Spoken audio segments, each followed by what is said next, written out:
Winter is a mostly foreign concept to me. As someone who was born and raised in the desert, I had little practical experience with it. Snow was something I saw in movies, on TV, very occasionally in person during a weekend vacation further north, but in my whole life I'd only experienced one true winter, which is when I lived in London. The winter there was cold, dark, gray, damp, a depressing thing, and it did not ingratiate the season to me at all. Moving to Japan in general, I knew the seasons were expressed in extreme literalness.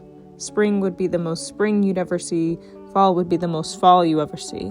Winter was the last season I experienced in Japan, and I approached it with a bit of a final frontier attitude. This was my last chance to enjoy a new season for the first time.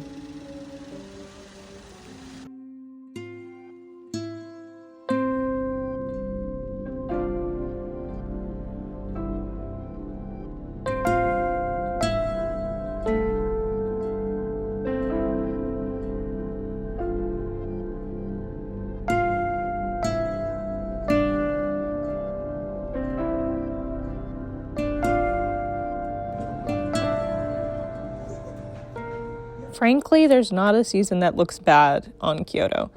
It wears winter well. It's not the high drama of cherry blossom season or of the changing colors in fall. It's quieter, bundled up, less obligated. The cozy shoulder-to-shoulder machiya houses and the warm ambiance of cafes, the nourishing washoku cuisine all quickly became a part of my vision of what winter looks like. I mean, I didn't really have that much to compare it to begin with, but even so. Seeing the way that Kyoto took to the season, watching its animals, its trees, its mountains all shift, it helped me shift into winter as well.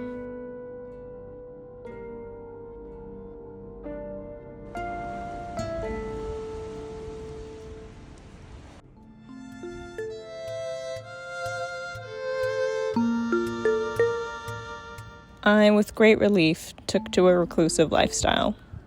I saw friends, but sparingly. I went out, but sparingly. I quickly got attached to my electric blanket and the ugly but warm and cozy pajamas I got for Christmas. Somewhere along the way, I adopted a Sunday ritual of going to the same cafe, ordering the same hot chocolate, and watching the riverbirds. I surprised myself by falling a bit in love with winter, and with the tacit permission it had given me to rest. Winter was, at this point in my life, deeply necessary.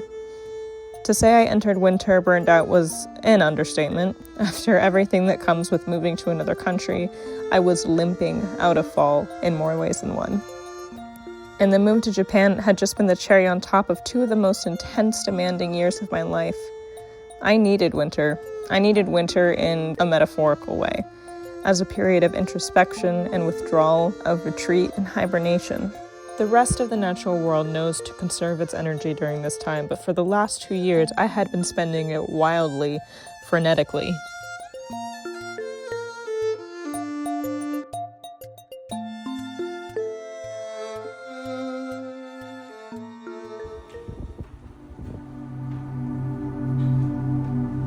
It had gotten to the point where I returned to therapy to have someone help me dredge energy up from somewhere, anywhere, so I could keep crawling to each checkpoint, each milestone, each day. The lady I was working with had told me that she had never met somebody who needed to winter as badly as I did, and while I understood her meaning logically, I didn't understand it in any kind of embodied way. But this first winter in Kyoto, with the key paperwork, legalities, and home building behind me, I was able to sink into winter as a practice, as a verb.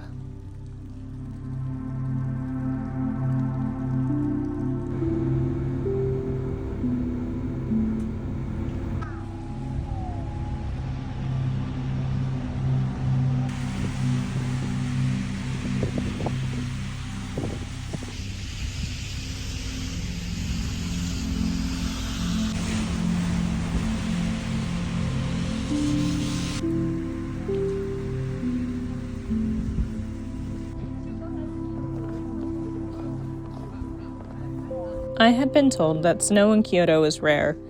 It doesn't happen every year, and when it does, it's a light touch, rarely sticking to the ground. So imagine my surprise and my utter delight when I received the gift of more than one snowy days for my first winter in Kyoto. While the snow never lasted beyond midday, and there were only 3 days in the whole season where it built up enough to be seen coating the tiled roofs, the temples, the mountains, those days were some of the most precious of the whole year. Despite Kiyomizu-dera being one of the most famous temples in Kyoto, if not the most famous temple, I had developed a bit of an attachment to it, and I knew that if the snow was going to melt by midday, the one place I needed to see it was there.